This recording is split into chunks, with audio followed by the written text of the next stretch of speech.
Black youth are dying tragically because of gun violence in this city. But how can we stop that from happening without cops? Baltimore is experimenting with an answer to that question, and it might just work. In 2022, Baltimore Mayor Brandon Scott launched a violence intervention program that was said to produce a 19% reduction in homicides and 18% reduction in non-fatal shootings.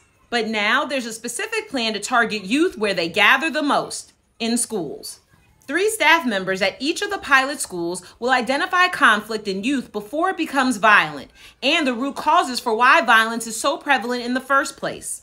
We know that this is not something that we can police our way out of, Scott said. Approaching violence reduction through a lens of public health means strengthening our strategy that simultaneously unearthed the root causes of violence.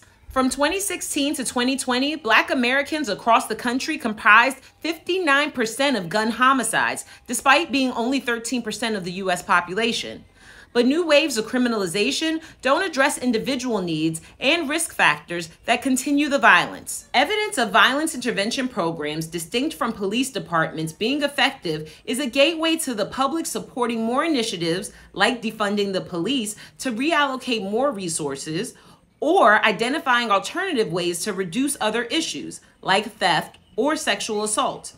We don't have to settle for police surveillance and brutality. There are options to reduce violence within our communities without them. And we have the power to create even more. We all know schools aren't teaching Black history correctly.